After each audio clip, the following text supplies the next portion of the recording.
What's an LP? Oh, you mean one of those big black CDs.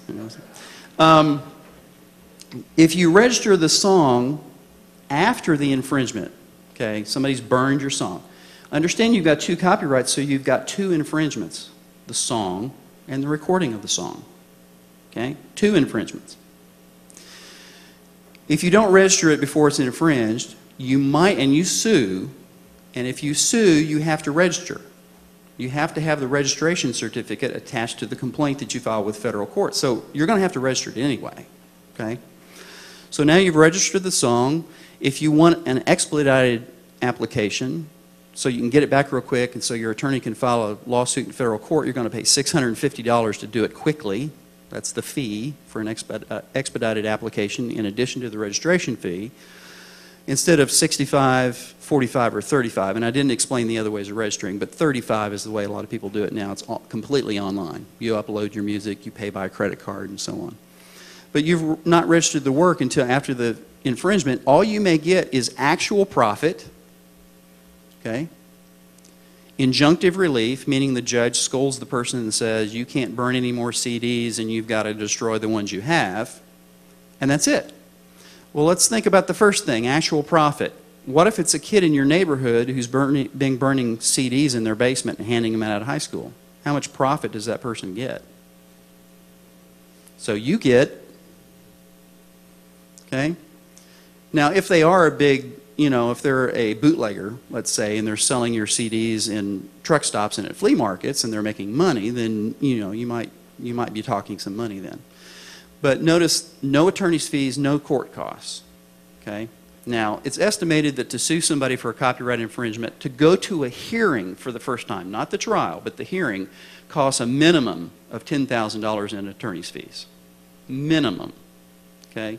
That's not including expert witnesses who said, yes, this song looks like it's an infringement because it has the same progressions, and so, they get paid more than I do per hour, $500 an hour just to sit in the hall to wait to testify, okay? And on their plane ride, and Lowe's Vanderbilt, Marriott Hotel, all that you've got to pay for in advance. But let's say that you registered your work, you're being very diligent, you've listened to what I said, and you register a whole collection of works, and now somebody actually infringes your work. What do you get then?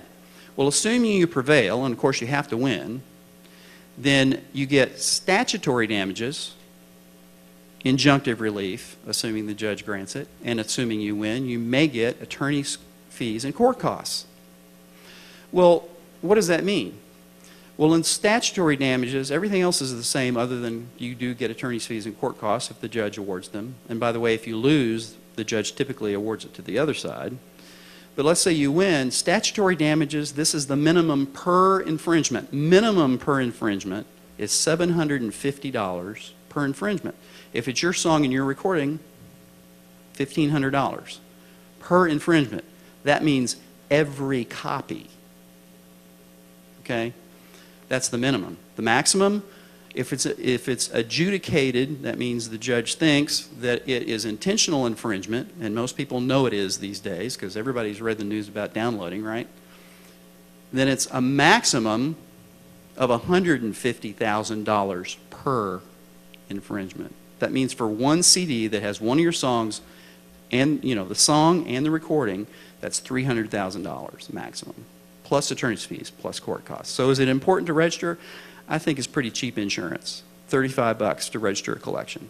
So when people ask me, should I register my songs, I say, if you're playing them out live, if you're distributing a CD, even if you're giving them away, I say yes. Okay. Now, I'm going to jump into this. Eric Copeland has been a good friend of mine. We've spoken at a lot of these conferences together. He spoke on this last panel about production back here, and we have had ongoing conversations about this. I trust Eric, okay?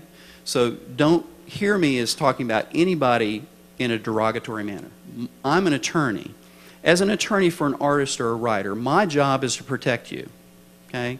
I'm the first line to protect you against your manager, against your booking agent, against the record label, against the publisher, against the producer, against the promoter who didn't pay you, whatever it happened, other band members, okay? So I have to look out for your best interests. Remember that whoever helps you create a copyright protectable work, be it a sound recording in this case, if they assisted you in making that, they have a pro rata ownership in that sound recording. Remember, whoever helps create something, okay? Now, how long does a copyright, and that, I should say, I follow that up. The bottom line for that is you should always have a written agreement if somebody helps you create something. That includes photographers, graphic artists, people who add text to the inside of the CD, the liner notes. Somebody who helps you write a song. You should always have some kind of understanding. Now, songwriting is a little different, okay? In Nashville, whoever's in the room generally gets songwriting credit, and it's just kind of assumed, even if they just gave somebody the title or part of the chorus. Everybody just kind of splits it because they figure the next time around that person may contribute more, okay? So, but if you're worried about a situation with a co-writer, you should get a written agreement with them, because anybody who creates that work has the right to use it and also to license it to anyone else. So let's say, and this is a worst case scenario, I'm not talking about anybody that is going to be up here this weekend, okay? But let's say that you use somebody as a producer who's not ethical and you don't have a written agreement with them. Technically, they can use your sound recordings in a pornographic movie. Now, they would have to split with you the fees because they have an obligation to account to you under the law. But a worst case scenario is you don't have complete control over the work that you have had them do, and you've paid them to do it. Also, without a written agreement, you may not have an understanding as to when the masters will be delivered. One of the worst situations I was involved with was a music pastor, worship pastor of a client of mine. Said, yeah, I can produce. I used to produce in LA, blah, blah, blah.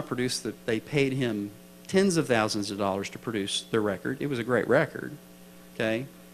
And then at the end, he said, oh, well, if you want the physical masters, the hard drive, it's another $10,000 and I get 50% writing credit. And that artist had walked into the studio with everything already written, and she could prove it. So they said, well, what do we do? And I said, do you want to sue them? No, no. Then you walk away. So copyrights are very important, okay? They're pieces of property. And I have, how much time I got? 1 minute. Okay. As you can tell, when I spent a semester teaching this at a university in the music department. It's a whole semester. So we're just getting started. I'll be here all weekend. My email address is musiclaw@comcast.net. Okay, I can send you a 5-page summary of intellectual property stuff and Greg's tips for success. I'd be happy to email that to you. I also have an educational product, Music Law Biz. I'm going to read a scripture to you out of Proverbs, and I have several. I want to read this one. And I don't think any of you all are in this place, but I want you to understand that God understands us. Okay, this is from Proverbs 28:19, and I have several of these scriptures that I usually quote at conferences like this. He who works his land will have abundant food, but the one who chases fantasies will have his fill of poverty. What I would encourage you to do is understand your music business. You may see yourself only as a creative person, but understand, once you have created something that is protectable by law, you are in business. Okay? You can't choose not to be in business. You are. Okay? So I suggest that you learn as much as you can. Get with people who are very wise.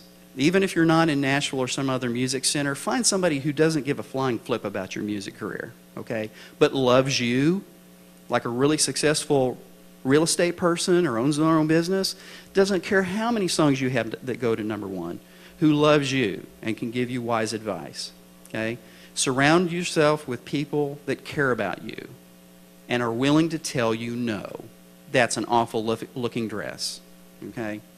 That's a horrible looking album cover, and I wouldn't sing that if I was on fire, you know, okay? Be willing to listen to people who are older and wiser, okay? And be willing to do what God tells you to do, not what you want to hear, okay? So, wish I had more time. I'll be around. I'd be happy to talk.